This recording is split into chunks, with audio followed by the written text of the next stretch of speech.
Assalamualaikum warahmatullahi wabarakatuh. Selamat pagi anak-anak. Selamat berjumpa kembali dengan pelajaran PKN di kelas 9. Namun sebelum pelajaran dimulai akan saya kenalkan terlebih dahulu nama Bapak. Karena di kelas 7, kelas 8 Bapak tidak mengajar PKN. Silahkan baca sendiri nama Ahmad Sarawi, berapa dan sebagainya ya. Oke, baca sendiri. Kita lanjut. Panggil saja nama Pak Rozi, Pak Rozi, silakan. Pada pertemuan yang pertama ini, yaitu bab 1, dinamika perwujudan Pancasila sebagai dasar negara dan pandangan hidup bangsa. Silahkan adik-adik bisa buka buku PKN kelas 9 bab 1. Untuk pertemuan yang pertama, yaitu penerapan Pancasila dari masa ke masa, yaitu pada masa awal kemerdekaan pada tahun 1945 sampai 1959 dan masa Orde Lama. Langsung saja kita mulai pada masa awal kemerdekaan. Penerapan Pancasila pada masa awal kemerdekaan mengalami beberapa hambatan. Yang pertama, pemberontakan PKI di Madiun dipimpin oleh Musso. Tujuannya ingin mendirikan negara komunis, negara Soviet Indonesia yang berideologikan komunis. 2. Pemberontakan DITII yang dipimpin oleh Kartosuwiryo ingin mendirikan negara Islam Indonesia. Tujuannya menggantikan syariat Islam dengan ideologi Pancasila, artinya Pancasila akan digantikan syariat Islam. 3. Pemberontakan RMS dipimpin oleh Christian Robert Stephen Smokil. Tujuannya ingin melepaskan diri dari NKRI. Pemberontakan PRRI atau Permesta dipimpin oleh Syafruddin, Prawira Negara dan Haji Samuel. Tujuannya juga sama, ingin melepaskan dari NKRI. 5. Pemberontakan APRA yang dipimpin oleh Westerling dan Sultan Hamid II. Tujuannya adalah ingin mempertahankan negara Serikat Indonesia, yaitu serikat dengan Belanda atau negara federasi. 6. Perubahan bentuk dari negara Indonesia Serikat menjadi negara NKRI pada tanggal 17 Agustus 1950. Pada waktu itu menggunakan konstitusinya adalah Undang-Undang Dasar Sementara. Pada waktu itu diadakan pemilu yang pertama kali, yaitu pada tahun 1955. Tujuannya diantaranya 1. Memilih Dewan Konstituante, 2. Memilih anggota DPR.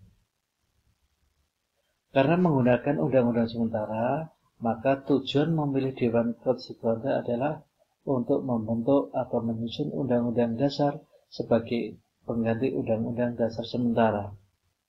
Namun, dalam jangka waktu yang telah ditentukan, Dewan Konstituante tidak dapat menyusun undang-undang dasar, sehingga hal itu oleh pemerintah dianggap membahayakan kondisi bangsa dan negara.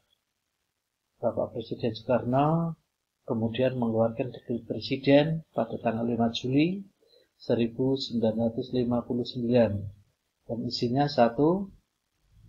Membubarkan Dewan Konstituante, 2. Berlakunya kembali Undang-Undang Dasar 45 dan tidak berlakunya Undang-Undang Dasar Sementara. 3. Dibentuknya MPRS dan DPAS. Pada periode ini, Pancasila dilaksanakan dan diarahkan menuju demokrasi liberal. Satu bank demokrasi yang menekankan kebebasan individu yang sebebas-bebasnya. Dengan dikeluarkan dekret Presiden, maka mulailah beralih ke pemerintahan masa Orde Lama. Pada masa Orde Lama adalah suatu masa di mana negara mencari bentuk penerapan Pancasila terutama dalam sistem ketatanegaraan, karena dipengaruhi oleh dua ideologi, yaitu komunis dan liberal.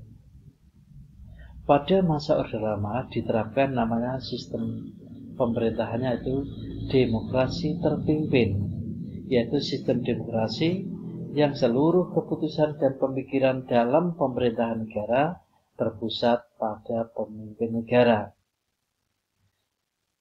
Beberapa penyimpangan terhadap Pancasila dan Undang-Undang Dasar 1945 pada masa Orde Lama. 1.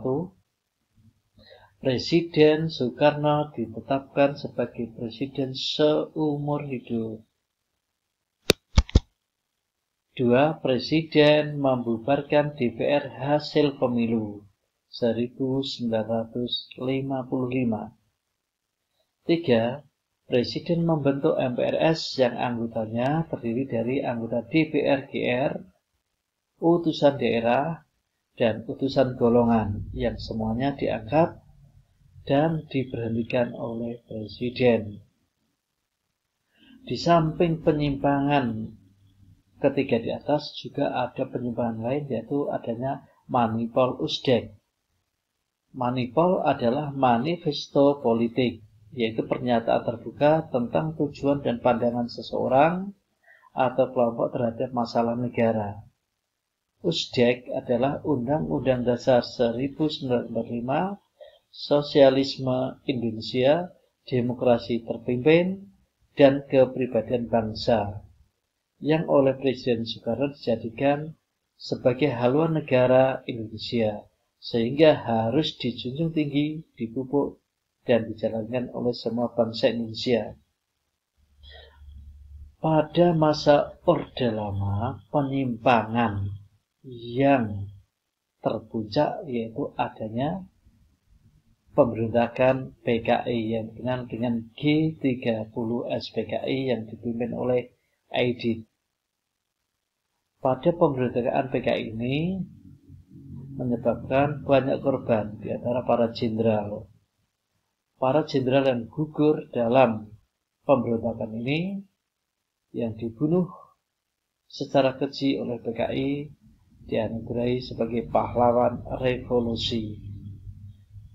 Tujuan dari pemberontakan PKI yaitu menjadikan negara Indonesia sebagai negara komunis yang berkiblat ke Uni Soviet dan menggantikan Pancasila dengan paham komunis.